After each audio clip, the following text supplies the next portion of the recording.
अंतिम निर्देश। वर्तमान स्वामी के शासन में हम से विराजते हैं और उनकी यह पावन पीयूष देशना हम सभी के लिए परम उपकारी है।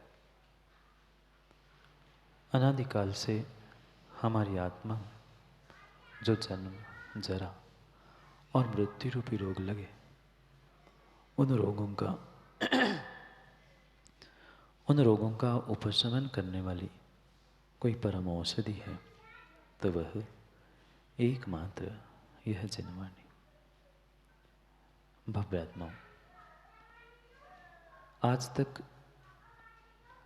तक इस जीव ने किया क्या? कई भव, कई पर्याय, पता नहीं कितना समय बीत गया, पर जीव को विवेक ही नहीं कि मैंने क्या किया और क्यों किया। आज तक ऐसे कार्य करते करते समय बीत गया कि माँ व्यक्ति को स्वयं में ही होश नहीं है कि मैं किस लिए कर रहा हूँ और क्या कर रहा हूँ। ये जो कार्य कर रहा हूँ वह प्रयोजन भूत है कि मैं ऐसे ही निष्प्रयोजन कार्य कर रहा हूँ, विवेक प्राप्त नहीं हुआ। ऐसा नहीं है कि जीव ने आज तक पुरुषार्थ नहीं किया, मेहनत नहीं की, सुबह से शाम रात दिन कई घंटों मेहनत की, पुरुषार्थ किया, पर वह पुरुषार्थ, वह मेहनत मेरे लिए कितनी कार्यकारी थी, कितनी आवश्यक थी और कितनी अनावश्यक थी, उसका कभी निर्णय नहीं किया।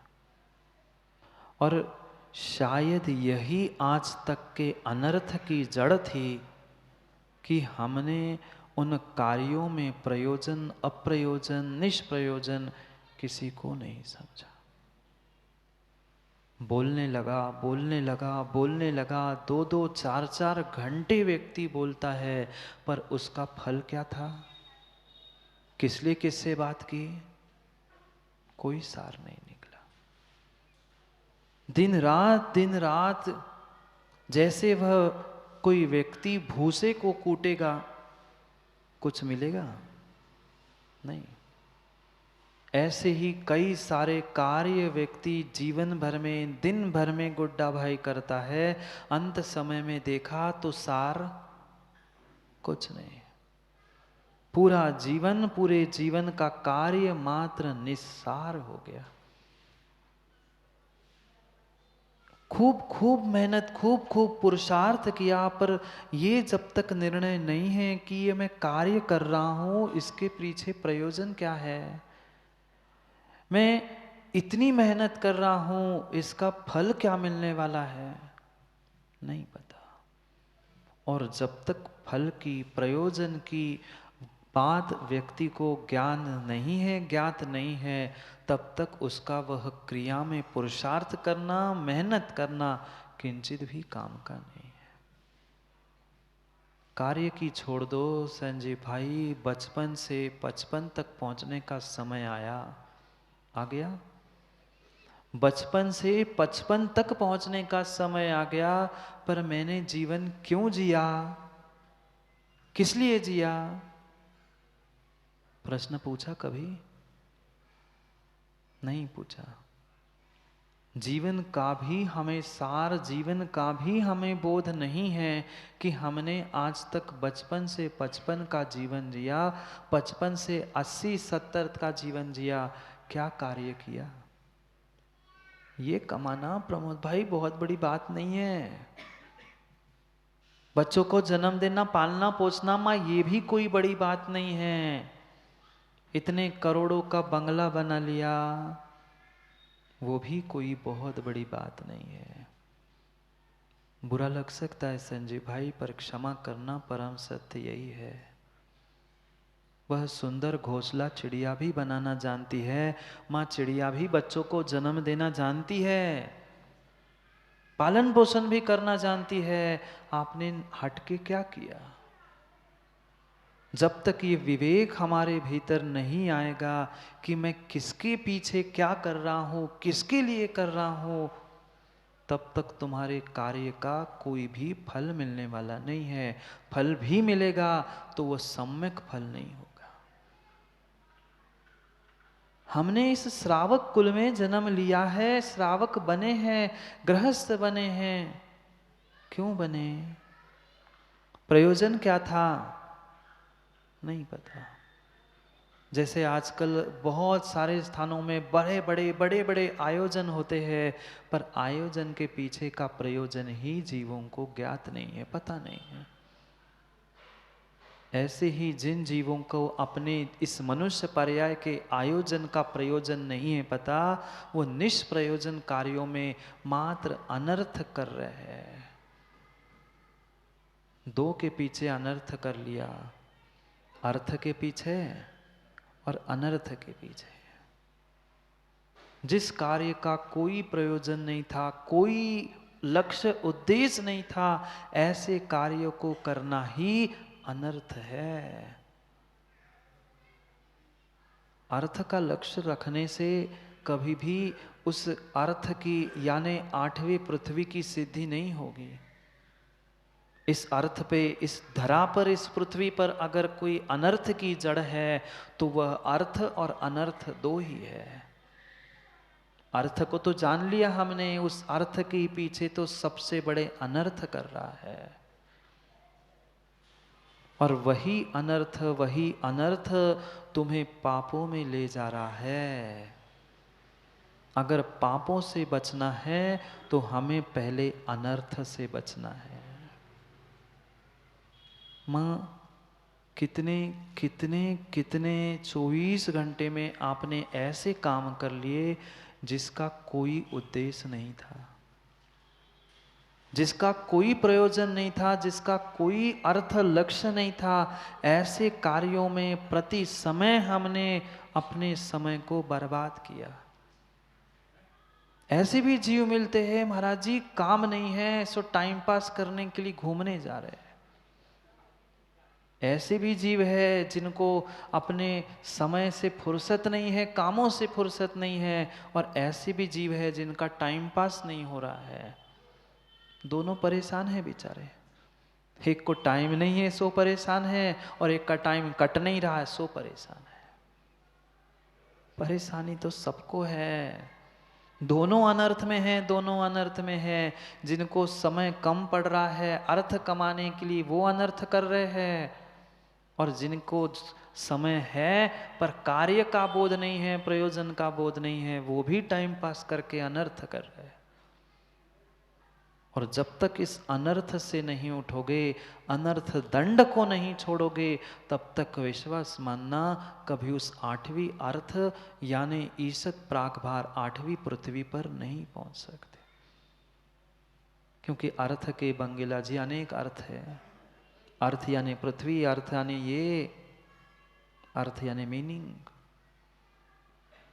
पर सब अर्थ के पीछे, चाहे भूमि हो, चाहे धन हो, चाहे आगम के शब्दों के अर्थ हो, सबके पीछे अनर्थ किया, अनर्थ दंड किया, और मात्र पापों को प्राप्त किया।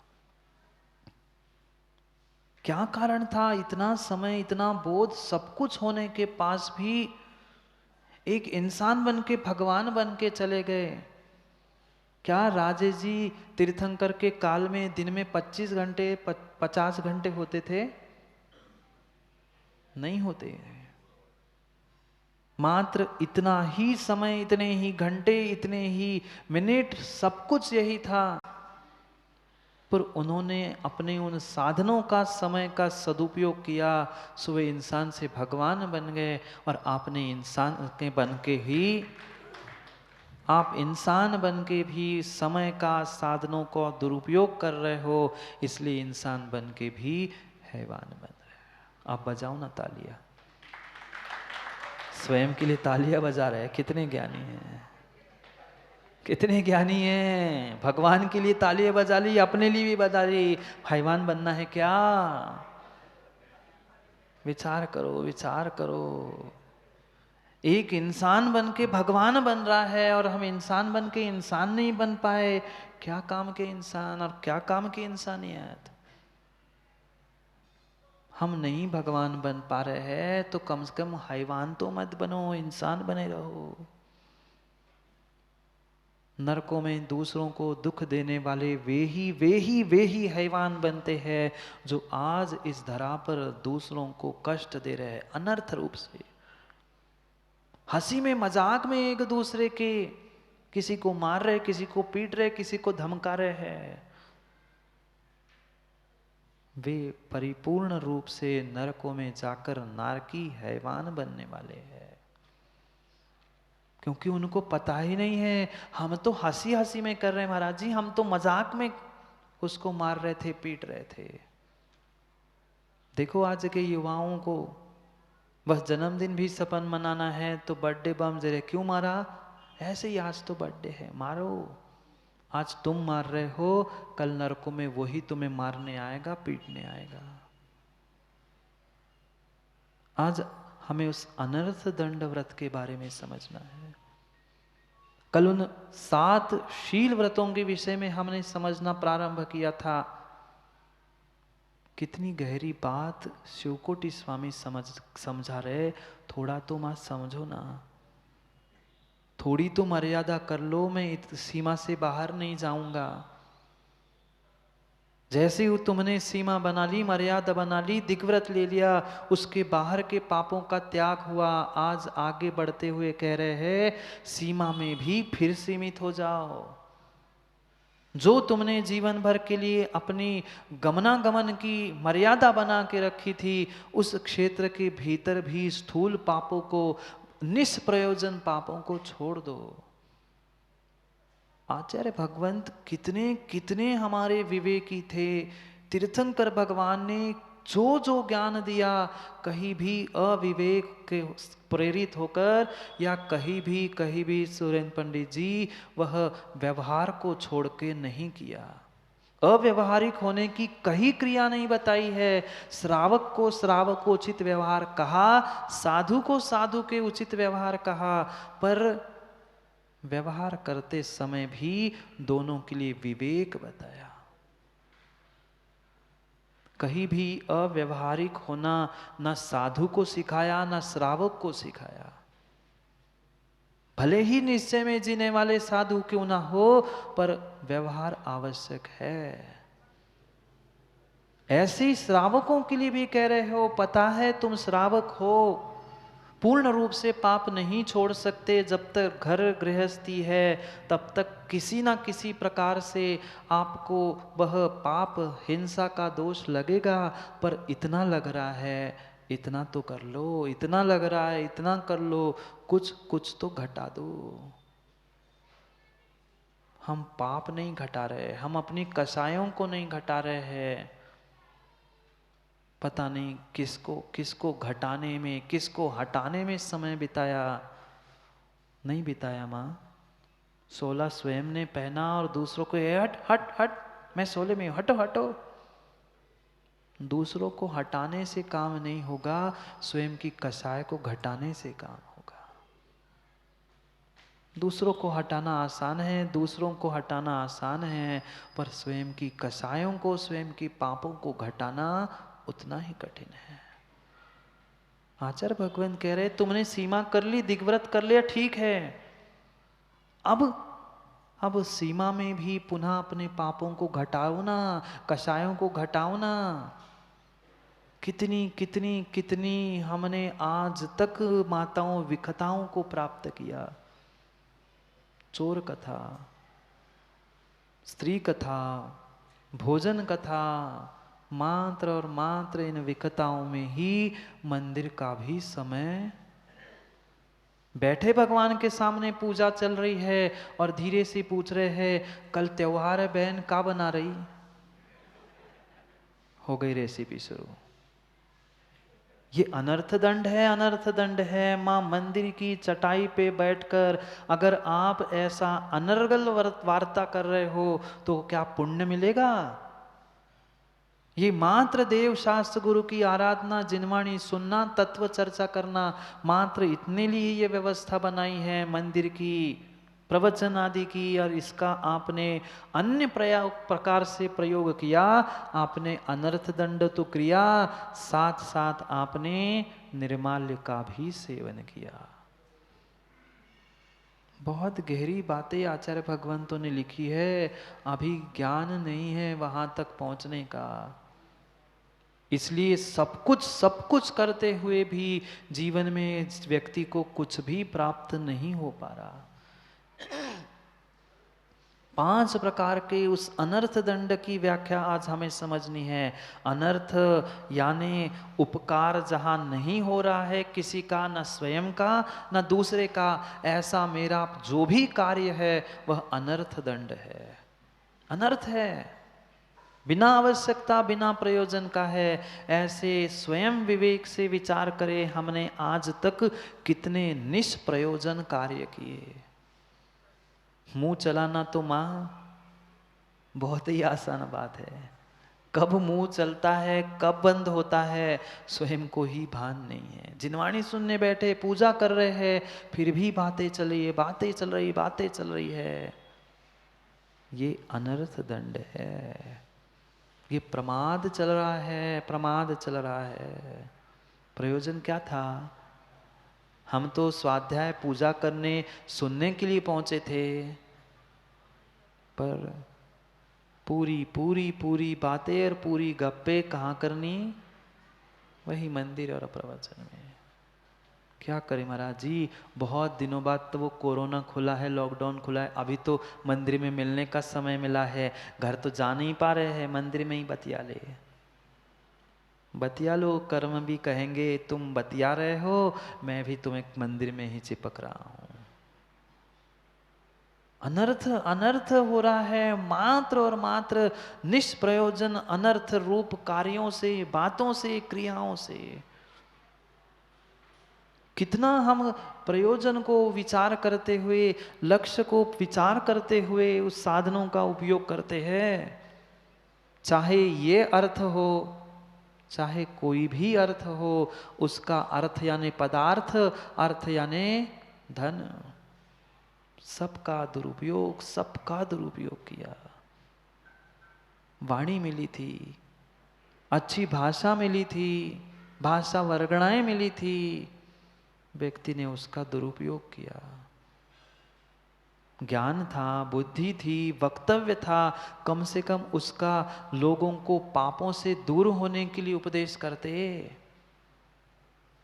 पापों में गमन के लिए अगर उपदेश कर रहे हो तो वह पापोपदेश नाम का पहला अनर्थ दंड है।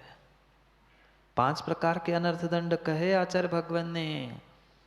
पहला उसमें से है पाप उपदेश, पापोपदेश अनर्थ दंड। उससे विरक्त होने की बात कह रहे, पर विरक्त तभी होंगे जब हम पाप कर रहे इसका भान होगा। है भान? नहीं है। भान होता भानु तो यहां नहीं होते, कहीं और होते। उसी बात का कम से कम भान ही कर लो। जब पुण्य का उदय आएगा, जब पुरुषार्थ करोगे तब छूट भी जाएगा, पर पहले गलती का एहसास, गलती का भान तो हो कि मैं गलती कर रहा हूं। भाषा ऐसी होनी चाहिए, भाषा सुमन पंडित जी ऐसी होनी चाहिए कि टूटे हृदय जुड़ जाए। ऐसी भाषा वह मिथ्योपदेश अनर्थ दंड के भीतर आएगी, जो दूसरों के हृदय को, दूसरों के घरों को तोड़ दे। परम सत्य है। आज कहने के लिए तो जिनवाणी की वक्तव्य, जिनवाणी के लिए प्रवचन चल रहे हैं, पर प्रवचन में परवचन के अलावा और कुछ नहीं है। समझ जी, परवचन और प्रवचन, जिनवाणी के सूत्र, जिनवाणी के आगम की गाथाएं पता नहीं कहाँ विलीन हो गई। मैंने ऐसा सोचा, मैंने ऐसा कहा, मैंने सपने में ये देखा, ये किसी भी प्रकार से आगम का व्याख्यान प्रवचन नहीं है, ये परवचन है। इसके घर में ये हुआ, इससे सास बहू का व्यवहार होना चाहिए, ये होना चाहिए। ये प्रवचन नहीं है, ये मिथ्योपदेश है, पापोपदेश है। अरे ऐसी भाषा, ऐसा उपदेश, पुण्य के उदय से तुम्हें बोलने के लिए एक अच्छा कंठ मिला, सुस्वर नाम कर्म का उदय है, दुनिया तुम्हें सुन रही है, तो अरे अच्छी बातें क्यों नहीं करते? क्यों नहीं करते? ऐसी बात करो माँ, जिससे टूटे हृदय वह टूटी श्रद्धाएं जुड़ जाए। अगर तुम्हारे बात करने से, एक वक्तव्य से अगर जुड़े हृदय टूट रहे हैं, तो वो परिपूर्ण रूप से तुम्हारे लिए पापोपदेश में ही आएगा। ये कक्का साधुओं के लिए नहीं कह रहे हैं, ये अणुव्रत की व्याख्या साधुओं के लिए नहीं चल रही है, श्रावक की व्याख्या चल रही है। साधु तो इससे परे होते ही है। वे भाषा समिति, सत्य धर्म आदि का अवलंबन लेते हैं, ये श्रावकों के लिए कह रहे हैं। मां सिखा सको तो दया, श्रद्धा, आस्था आदि विषयों को सिखाना सीख लो। हृदयों को तोड़ना, श्रद्धाओं का तोड़ना, ये तुम्हारे लिए आज भले ही तुम्हें अनिल भाई बहुत अच्छा लग रहा है कि देखो मैंने कैसे दोनों भाइयों को अलग कर दिया, एक बार मैंने कह दिया दोनों अलग हो गए। खुश मत होना, तुमने पापोपदेश किया है। किसी भी प्रकार से मनुष्यों को, तिर्यंचों को, किसी भी जीव को क्लेश उत्पन्न करने का काम तुम्हारा पाप का उपदेश है। पता नहीं आज तो सरासर खुलेआम कहा जाता है कि ऐसा कर दो, इसको निपटा के आओ, उसको देख लेंगे। श्रावक, सद श्रावक कैसे बनेगा? याद करो उन बुजुर्गों की, आपके ही बुजुर्गों की याद करो। वे बोलते समय भी तोल मोल के बोलते थे। जब 10 वाक्यों की जगह 2 शब्दों में काम होता था, वे मात्र 2 शब्दों में ही अपना काम कर लेते थे। पूछो ना माँ बुजुर्ग माताओं से, मात्र एक शब्द कहने से ही वह सामने वाले को सब कुछ कह देते थे। क्या करे, आज के लोगों की भी तो दुर्बुद्धि हो चुकी है। घंटा भर समझाओ फिर भी समझ में नहीं आता। जाते हुए फिर पूछ लो, राजेश जी क्या सुना प्रवचन में? राम सीता की कौन था? सीता राम की कौन थी? बहन होगी शायद, पता नहीं। सुना बहुत अच्छा था, क्या सुना नहीं पता। गलती दोनों तरफ से है, वक्ता की भी और श्रोता की भी। पर श्रोता से अधिक अधिक अधिक पाप का अगर कोई भागीदार है तो सुरेंद्र पंडित जी वह वक्ता है। बंगीला जी, अगर एकांत से एक नए की अपेक्षा से मात्र कथन होगा तो आचार्य भगवंत कह रहे हैं नाथ स्वपर वैरीशु। आत्मीमांसा ग्रंथ में समंतभद्र स्वामी कह रहे हैं कि तू स्वयं का और दूसरे का वैरी है अगर तुमने एकांत से पाप का उपदेश दिया है तो। किसी तीर्थंकर भगवान ने, किसी हमारे आचार्य भगवान ने किसी भी प्रकार के पाप का, व्यापार का, व्यवहार का व्याख्यान नहीं किया। कौन से तीर्थंकर भगवान की वाणी में खिरा? किस प्रकार से व्यापार करना, माँ किस प्रकार से गृहस्थी चलाना, ये हमारे तीर्थंकर या आचार्य भगवंतों का कथन नहीं है। ये श्रावकाचार्य है, और वो जो श्रावकों में ही श्रेष्ठ है, ऐसे वह श्रावकाचार्य जो होते हैं उनको कथन करना है। पर क्या करे, सुमन पंडित जी डरते हैं, मैं अगर सत्य कह दूं तो कल से मेरा क्या होगा? क्यों? क्योंकि मैं स्वयं करता हूं, फिर दूसरों के सामने अगर मैं सत्य को कह दूं तो मेरे पीछे की भीड़ चली जाएगी। पापोपदेश, किसी को बांधना, किसी को मारना, किसी को बंधन में डालना, बंधन ही नहीं किसी को संक्लेशता उत्पन्न करना भी परिपूर्ण रूप से तुम्हारा पापोपदेश है। तुमने अगर उपदेश दिया कि ऐसा ऐसा कर लेना, ये पाप का उपदेश है। तिर्यंसों का व्यापार करना, ऐसे व्यापार करने की सलाह देना, तुम ऐसा कर लेना, वहां से इतने में मिलता है, वहां से वहां खरीद के वहां बेच देना, इतना रख लेना, ये पाप का उपदेश हो गया। ये अनर्थ दंड है। श्रावकों के लिए कह रहे हैं, माँ जो छल कपट ठगने की भाषा है, तुम ऐसा करके ऐसा कह के ऐसा दे देना, हो गया छल कपट। तुम दूसरों को ढाको, दूसरों को ठगो, उससे पहले तुमने अपने आप को ठग लिया है। जो ये विकथा चल रही है, स्त्री कथा, चोर कथा, ये सभी वह पापोपदेश के भीतर आएगी। कितनी गहरी बात श्रावकों के लिए कह रहे हैं। फिर तो प्रमोद भाई साधुओं को तो कितना सोचना होगा। मैं अपने लिए कह रहा हूं, कह जरूर राजेश भाई आपको रहा हूं, पर अपने लिए भी समझा रहा हूं। जब श्रावकों के लिए आचार्य भगवंतों ने इतना कहा है, तो मुझे तो कितना सोच समझ के बोलना होगा। क्योंकि ये तो पक्का है सुरेंद्र पंडित जी, लाखों के प्राण दो के हाथ में होते हैं, हजारों के प्राण दो के हाथ में होते हैं, वह वक्ता और ड्राइवर बराबर होता है। हाँ, थोड़ी सी दुर्घटना, थोड़ी सी नजर अगर ड्राइवर की चूक गई, हजारों निपट गए। वक्ता और ड्राइवर बिल्कुल एक समान हैं। अंतर इतना है, ड्राइवर के पीछे भीड़ होती है और वक्ता के सामने भीड़ होती है। दोनों के हाथों में लाखों के प्राण होते हैं। थोड़ी सी चूक ड्राइवर की हो गई, पीछे की पूरी भीड़ निपट गई, और थोड़ी सी चूक अगर वक्ता की हो गई गुड्डा भैया, सामने के हजारों की श्रद्धा के प्राण चले गए। बहुत सोच समझकर वक्ता को बोलना होता है। वक्ता तब बनो जब तुम सच्चे ज्ञाता हो। जो ज्ञाता नहीं है वह वक्ता नहीं है, वो तो कक्का बकता है। दाऊ समझ में आया? जो ज्ञाता नहीं है ना हरीश भाई, वो वक्ता नहीं है, वो तो बकता है, कहता है। पापोपदेश हिंसा का साधन कह रहे हैं। किसी भी प्रकार से पाप का उपदेश दिया है, वह तुम्हारे लिए परिपूर्ण रूप से पाप को ही देने वाला है। उससे विरक्त हो जाओ, उन विकताओं को छोड़ दो। माँ कम से कम इतना ही संकल्प कर लो कि मंदिर में ही विकता नहीं करेंगे। भोजन कथा, स्त्री कथा, चोर कथा, इनसे दूर होने का मंदिर में ही प्रयास कर लो।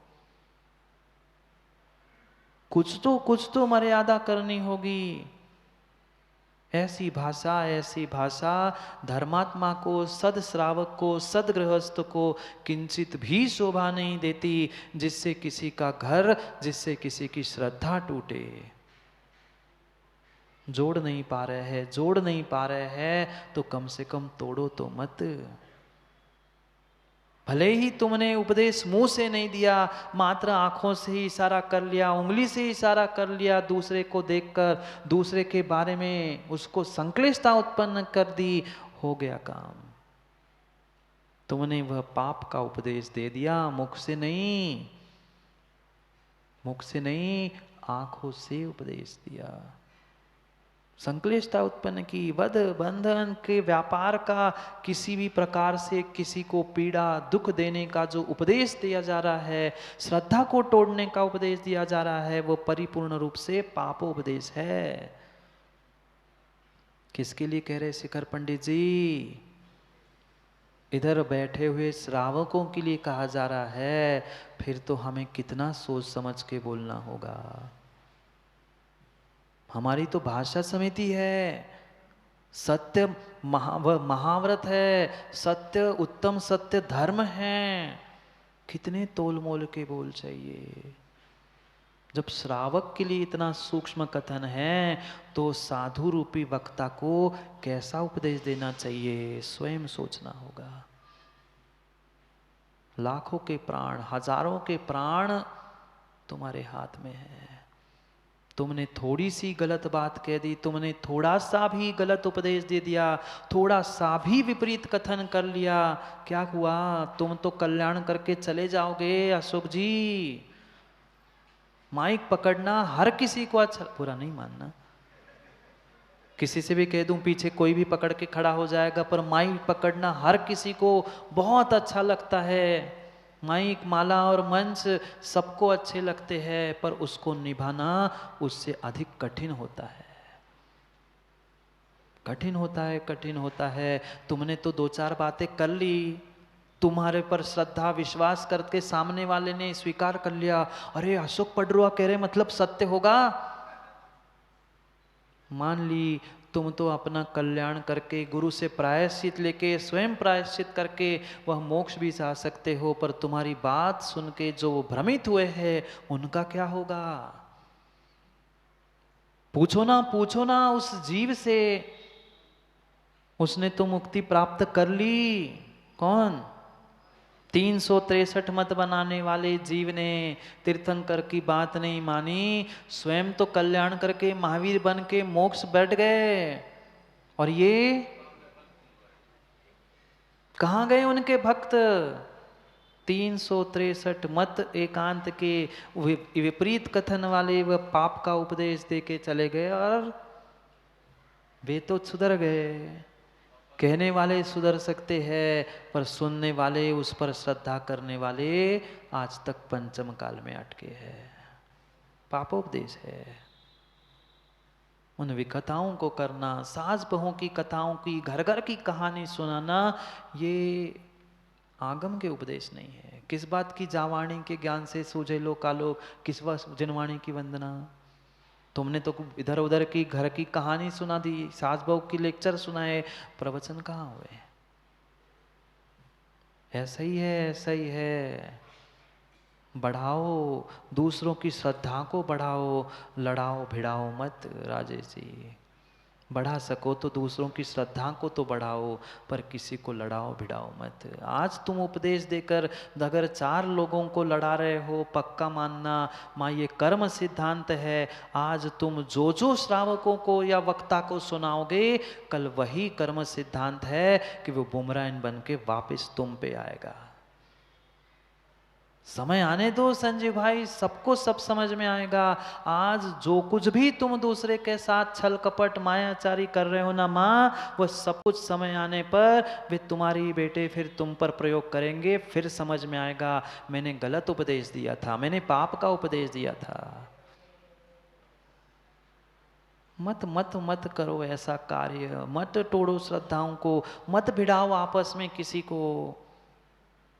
कर्म का फल किसी को नहीं छोड़ता। मत करो पाप का उपदेश, मत करो हिंसा का दान। कहाँ गए वे बुजुर्ग? जब व्यापार भी करते थे तो सोचते थे कि हमें माचिस नहीं बेचनी। रस्सी भी कोई घर से ले जाता था तो पहले बुजुर्ग पूछते थे, भाई क्यों ले जा रहे हो? तू रस्सी ले जा और फांसी लगा ले तो मेरे तो काम ही हो गया। नहीं बेचते थे, ना रस्सी ना वे माचिस, ऐसा कोई भी कार्य जिससे हिंसा होती हो वह हिंसा का दान नहीं करते थे, हिंसा का व्यापार नहीं करते थे। आज जैन साहब ही हिंसा दान कर रहे हैं। शस्त्र, अस्त्र, कुदली, आग, ये जो भी सामग्री हम दे रहे हैं, बेच रहे हैं, वे परिपूर्ण रूप से हिंसा दान है,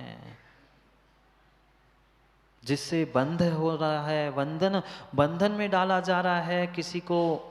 किसी की हिंसा हो रही है, वध हो रहा है। विष जहर आज तो खुलेआम बिकता है। हरीश भाई, आज तो खुलेआम बिका जा रहा है, विष बिकता है। मनुष्य को थोड़ी मार रहे हैं हम, तो उस चूहों के लिए रख रहे हैं। क्या वो जीव नहीं है? है। तुम्हें भोगना पड़ेगा, कर्मों का फल भोगना पड़ेगा। बाद में क्यों रोते हो? बिलखते हैं, वह घर में ऐसा नहीं हो रहा, ये नहीं हो रहा है, तब निर्णय करना। तुमने किसी ना किसी को वह पाप करने के लिए उपदेश दिया था, हिंसा करने के लिए ऐसी सामग्री दी थी, अमुक अमुक सामग्री में इतने पानी में इतना वह डाल देना और छिड़काव कर देना।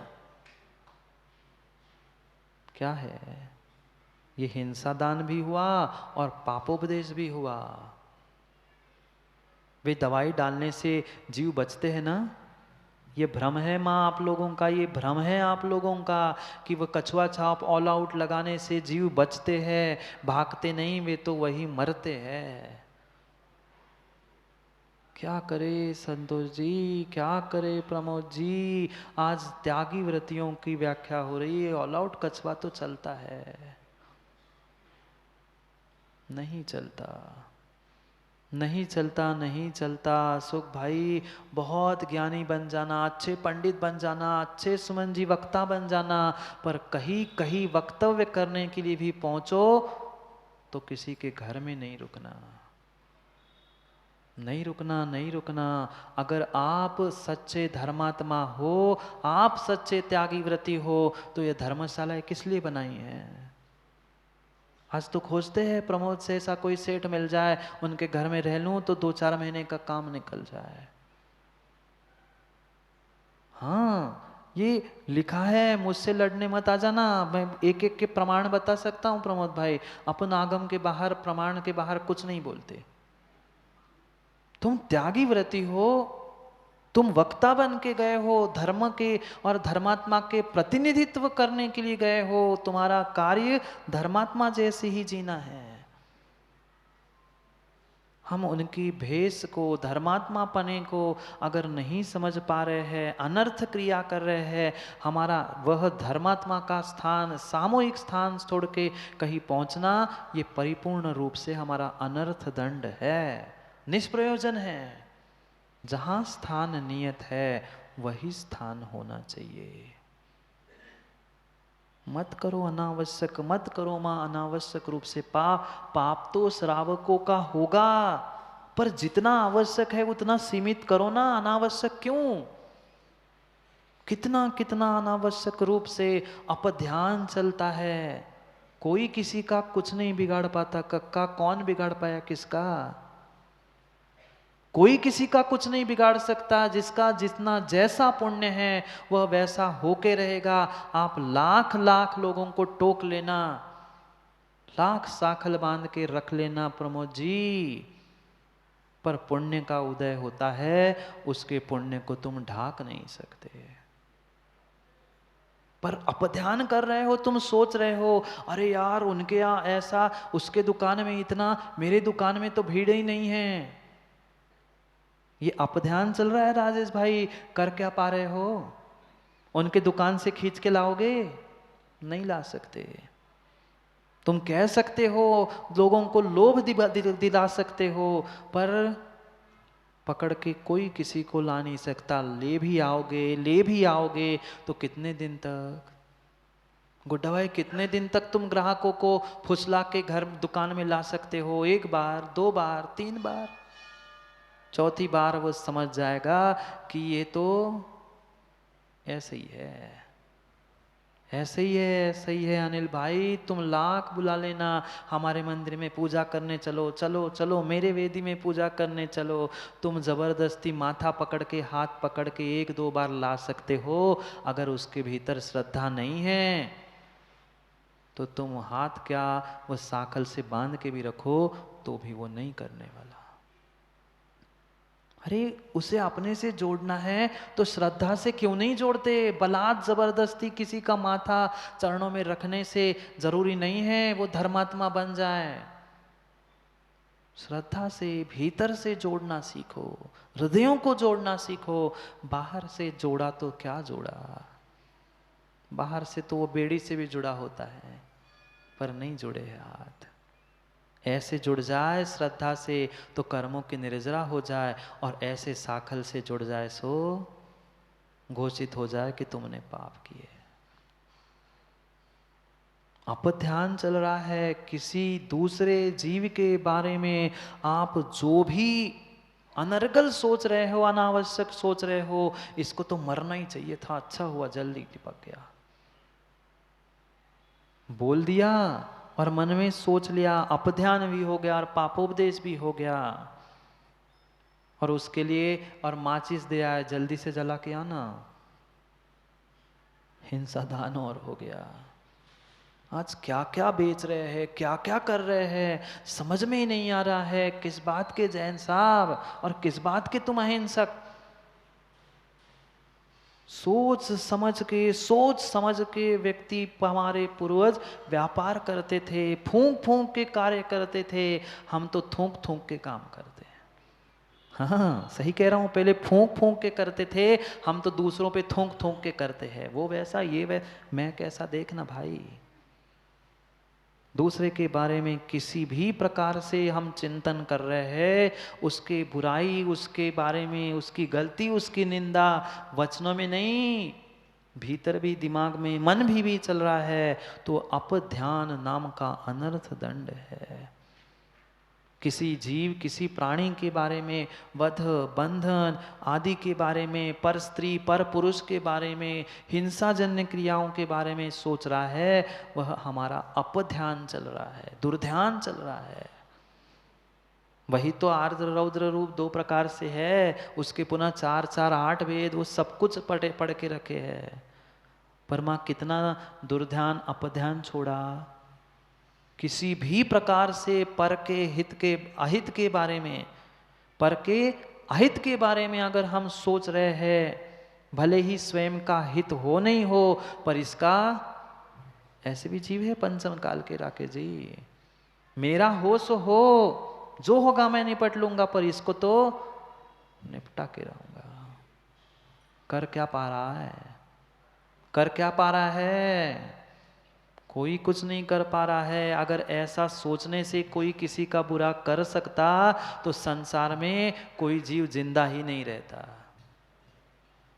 हाँ, भगवान महावीर स्वामी के विरोधी खड़े थे, फिर तो छोटे मोटे पंचम काल की क्या बात है। कोई किसी के बारे में अच्छा नहीं सोचता, और जिसने जो सोचा है वो होने लग जाए, तो कभी भी कोई जीव इस धरती पर जिंदा ही नहीं रहेगा। पर वो रहे नहीं रहे, तुमने तो अपने श्रद्धा की, तुमने तो अपने पुण्य की, तुमने तो अपने धर्म की आहुति दे दी, निपट गए तुम। पर के अहित के बारे में किसी भी प्रकार से हम सोच रहे हैं, स्वयं के स्वार्थ के वशीभूत, स्वयं के राग के वशीभूत, या किसी दूसरे के द्वेष के कारण से जो करोगे, वो आने वाले समय में पक्का भोगोगे। अरे साधन मिले हैं, सब कुछ मिला है, समय मिला है, सदुपयोग क्यों नहीं करते? ये पक्का है, ये पक्का है। तुम कितना ही धन कमाने के लिए दुकान खोल के संजय भाई बैठ जाना, जरूरी नहीं है दुकान खोलने से ग्राहक आए। नहीं आते दुकान खोलने से ग्राहक। अगर पुण्य का उदय है तो ही ग्राहक आएंगे, नहीं तो भिखारी की भी बोनी नहीं होती, नहीं होती। उसका भी पुण्य का उदय है तो होती है, तुम्हारा भी पुण्य का उदय है तो ही काम होता है। क्यों दूसरे के बारे में बुरा सोचना? माँ आप लोग नहीं सोचते ना? बोलो ना, आप लोग नहीं सोचते ना? महाराज जी, दूसरे के बुरा के अलावा हम कभी सोचते ही नहीं। हमारा अच्छा सोचे नहीं सोचे, पर उसका बुरा हो ये तो हम सोचते ही है। कभी ईर्ष्या के कारण, कभी कसाय के कारण, पता नहीं क्या क्या सोचते हैं और क्या क्या हम दिमाग लगाते हैं। कर कोई कुछ नहीं पाता। लाख कह देना कक्का, चाहे लाठी लेके खड़े हो जाना तुम मोराजी के गेट पे या अपने घर के गेट पे, आज मैं सूर्य के प्रकाश को अंदर आने ही नहीं दूंगा। ना वो सूर्य तुमसे डरता है, ना तुम्हारी लाठी से डरता है। सूर्य उदित हुआ है तो वह प्रकाश करेगा ही करेगा। ऐसे जिसका पुण्य का उदय चल रहा है, वो तो प्रकाशित होगा ही होगा, चाहे तुम लाठी लगा लो, चाहे गाड़ी लगा लो, कुछ भी होने वाला नहीं। परम सत्य है, कभी सूर्य के प्रकाश को राजेश जी ढका नहीं जाता। ऐसे ही किसी के पुण्य, कोई प्रताप को भी ढाका नहीं जाता। तुम कह सकते हो दूसरों की निंदा, दूसरों की बुराई करते करके पापोपदेश अपध्यान में जीते जीते अनर्थ दंड कर सकते हो, पर किसी को रोक नहीं सकते। जिसका जैसा कर्म का उदय है वह वैसा ही भोगेगा, पुण्य का पुण्य रूप और पाप का पाप रूप। उसने तो पुण्य को प्राप्त कर लिया, उसका तो पुण्य का उदय चल रहा है, पर तुम श्रेयांश भाई उसके बारे में सोच सोच के अपध्यान करते हुए पाप का आश्रयबंध अवश्य कर रहे हो। क्यों किसी के बारे में सोचना, क्यों पर के बारे में चिंतन करना, और क्यों दूसरे के अहित के बारे में सोचना। दूसरे के बारे में सोचो, कभी अच्छा ही सोचो ना, पर नहीं सोच पाते, नहीं सोच पाते। दूसरे की अच्छाई वही सोचता है जिसके वास्तव में सातिशय पुण्य का उदय है।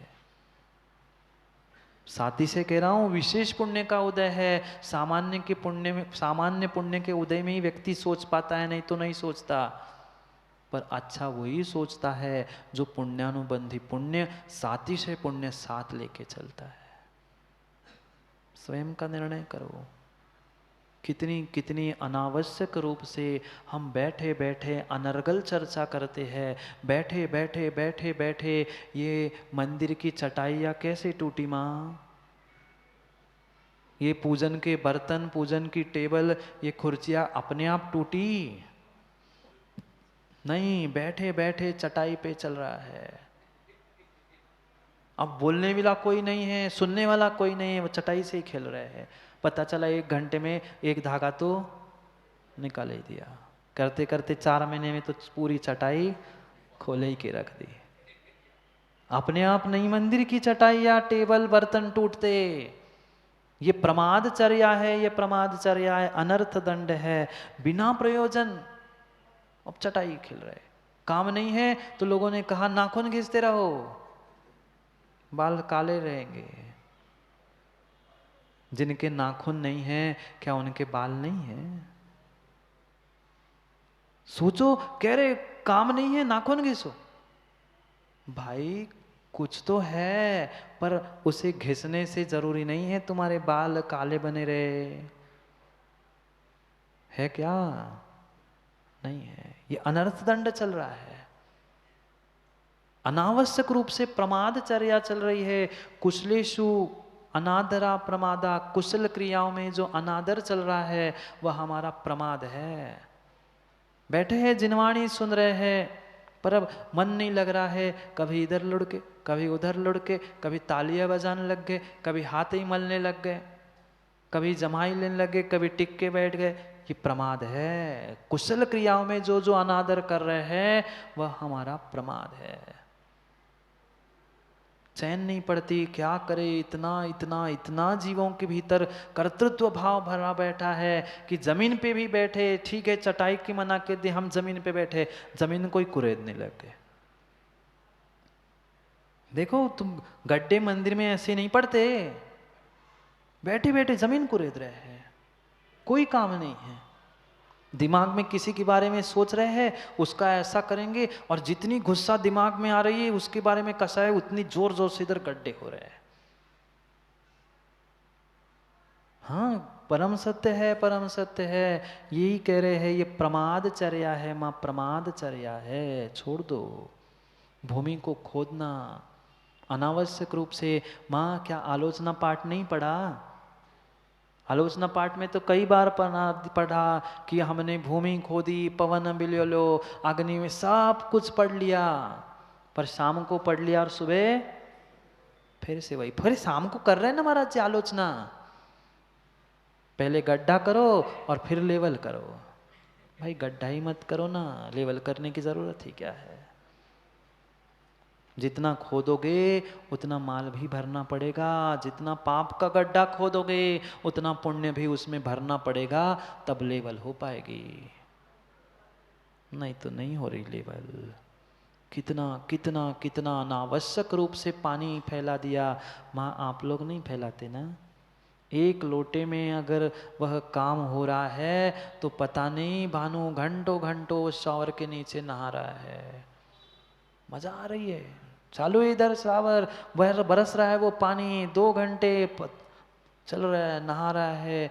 कितने नाली में कितने जीवों को बहाया, पानी बह गया, वह कितने कृमि, कितने छोटे जीवों का हमने अनर्थ रूप से।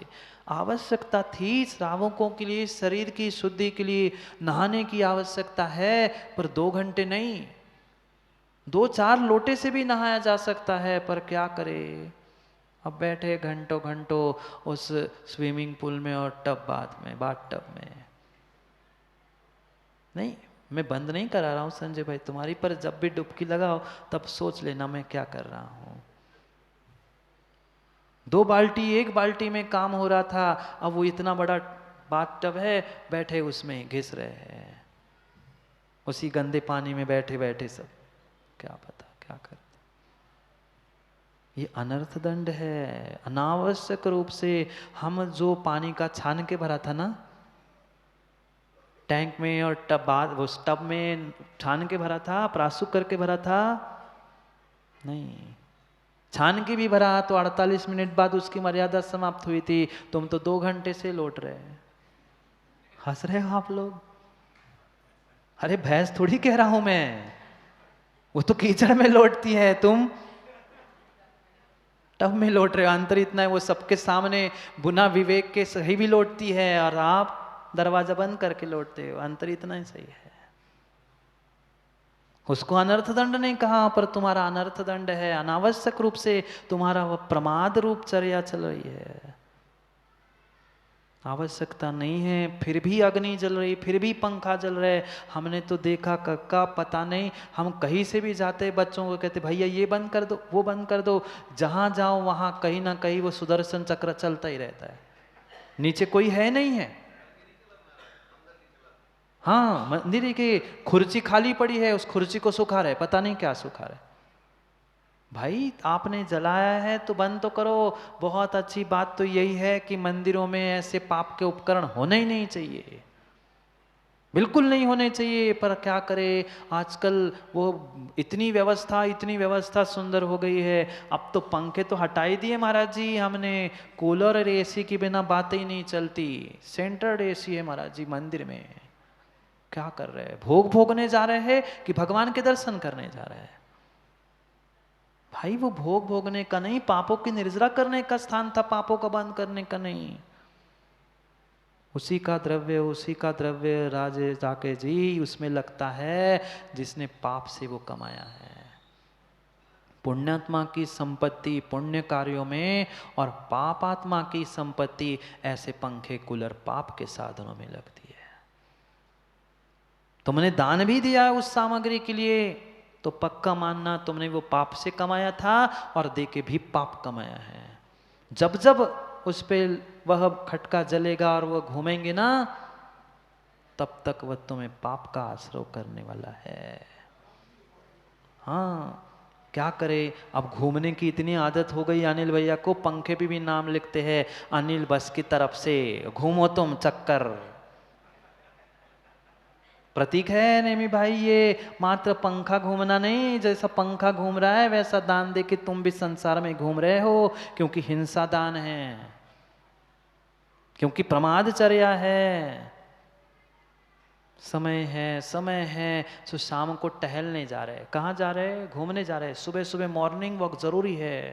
ये अनावश्यक रूप से घूमना फिरना ये ही प्रमादचर्या अनर्थ दंड है। ठीक है घूमना ही है तो पहुंचो ना, यहाँ से 100 लेके कपड़े लेके पहुंचो मंगलगिरी, यहाँ से पहुंचो कहीं भाग्योदय, वो नहीं, हम वही घूमेंगे छत पे 50 चक्कर 200 चक्कर लगाएंगे पर मंदिर नहीं जाएंगे।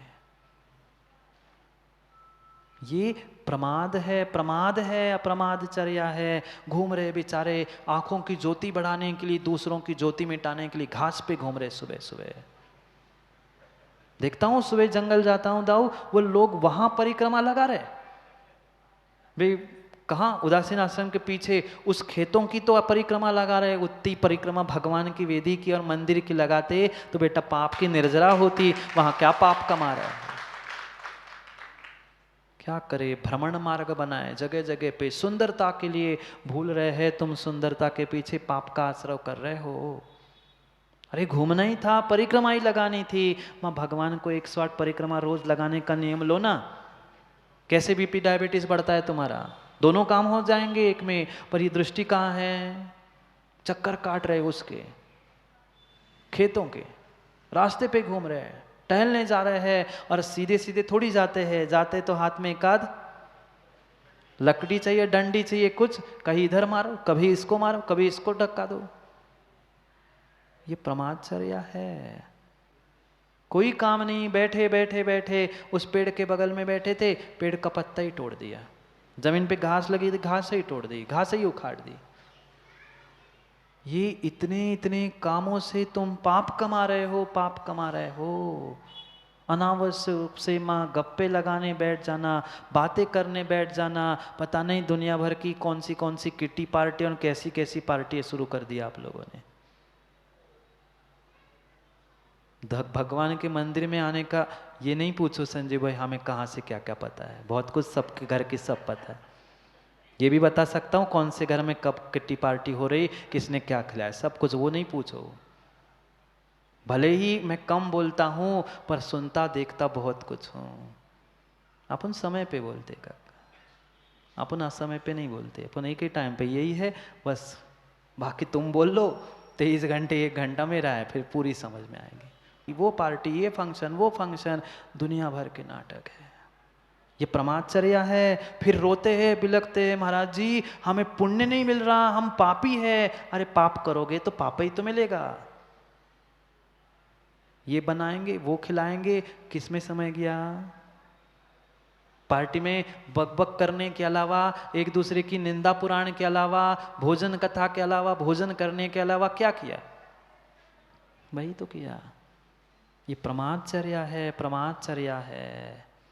दुश्रुति, दूसरे की परिग्रह, आरंभ, साहस, मिथ्यात, राग, द्वेष बढ़ाने वाली जो ये पुस्तकें हैं, ग्रंथ नहीं कह रहा हूँ, जो ऐसी पुस्तकें हैं उसको पढ़ना पढ़ाना, ये दुश्रुति है जिससे मिथ्यात उत्पन्न हो। ऐसे पता नहीं आजकल वर्तमान में कैसे कैसे उपन्यास, कैसे कैसे वो कॉमिक्स और क्या क्या दुनिया भर की बातें आते हैं, जिसके ना हाथ ना पैर, उसको देखने में पागल हो रही आज की युवा पीढ़ी, पढ़ने में पागल हो रही। उपन्यास पढ़ रहे, कॉमिक्स पढ़ रहे, ये दुष्कृति है जिससे राग, द्वेष, मिथ्यात, परिग्रह आदि आदि बढ़ता है। वह सब कुछ पुस्तक रूप में अगर है तो दुष्कृति है, उपदेश रूप में है तो पापोपदेश है। कितना कितना कितना पापोपदेश किया, कितनी दुष्कृति को पढ़ा, पता नहीं। आजकल तो राकेश जी पढ़ते हैं, स्वाध्याय करने बैठे, जो अखबार है उसे खोल के बैठ गए। वो तो अखबार तो पढ़ना चाहिए ना, दुष्कृति है। 4 विकताओं के अलावा उन पत्रिकाओं में और उस तुम्हारे मैगजीन में और उस अखबारों में आता क्या है? यहाँ उसने ये कर दिया, यहाँ मर्डर किया, यहाँ बलात्कार हुआ, यहाँ इसने चोरी की, उसने किया, इसके अलावा कुछ नहीं पढ़ा। दुष्कृति पढ़ रहे हो, अनर्थ दंड है, पाप का आश्रव है। तो प्रवचन कितने पढ़ते हो अशोक जी? पूरे 10 पेज के उस अखबार में प्रवचन कितने आए? प्रवचन 4 लाइन के आए और 4000 लाइन के पाप पढ़ा। वे तो कहने की बातें होते, महाराज जी प्रवचन आते, टीवी पे भी तो प्रवचन आते हैं, आपको भी तो महाराज जी जिनवाणी पे सुनते। भाई ये कहने की बातें हैं। वो देखते देखते चैनल अचानक सा वो लग गया, अरे ये तो सागर के महाराज है, अभी तो पढ़ देख रहे थे, फिर देख लिया, कल देख लिया महाराज जी आपको हमने टीवी पे, हो गया काम। नहीं बता रहा हूँ आपकी नहीं, ऐसे भी जीव मिलते हैं। ये बहाने हैं, ये बहाने हैं अपनी गलती को ढांकने के। अगर प्रवचन ही चाहिए थे तो भाई यहाँ 1 घंटे के प्रवचन हो रहे, सुनो ना। 3-3 5-5 क्लास लग रही, जब टाइम है तब आके सुन लो, वो नहीं सुनना। अब वो पढ़ते पढ़ते कहना चाहिए ना कि हम ये पढ़ रहे हैं। श्रावकों के लिए तो कहा है, श्रावकों के लिए कहा है प्रमोद भाई, उनको ये अखबार जैसे वह विकताओं के साधनों से दूर रहना है। ये दुष्कृति विरति अनर्थ दंड विरत कहा है। साधु तो समाचार पत्र पढ़ ही नहीं सकते, समाचारी भूल गए और समाचार पत्रों में लगे हैं। श्रावकों के लिए कह रहे वो दुष्श्रुति है, मैं कैसे पढ़ सकता हूं? अपन नहीं पढ़ते। कोई लाके दिखाता है ये महाराज जी आया है, हाँ मैंने कहा ठीक है भैया, उनने भेजा है, तुमने पढ़ लिया है, काम है, ठीक है। ये श्रावकों के लिए जब दुष्श्रुति है तो साधु के लिए तो कितना सोच समझ के रहना होगा। जाओ, आज क्या जाने का विचार नहीं है क्या? समय हो गया है, घड़ी तो देखो कभी। लगे ही लगे लगे है। ये मात्र कह रहे हैं श्रावको अनर्थ दंड से बचो। जो अनर्थ कर रहे हो, अनर्थ की जड़ ये अनर्थ दंड है। इस संसार में जो भी अनर्थ हो रहा है उसके पीछे ये अर्थ और ये सब मिथ्यात रूपी अर्थ पदार्थ है। इस अनर्थ की जड़ को बचने के लिए अनर्थ दंड विरत नाम का ये दूसरा वह व्रत, जो 7 शील व्रत कल पड़े थे उसमें से वह दूसरा व्रत है। क्या करें, एक ही में इतना समय हो गया, अब बाकी कब होंगे? जब होंगे तब होंगे, पर समझ में तो आए कि गलती क्या कर रहे हैं। आज गलती समझेगी तो कल सुधरेगी भी। हैं? कक्का से पूछो, एक ही तो कर हो नहीं पा रहा हो, कह रहे 2 चाहिए। हाँ, कहने की बात है 2 नहीं। संजीव भाई क्या छोटी बात करते, 2 क्या, सागर में 4-4 चौमासे है, कौन कितना लाभ ले पा रहा है।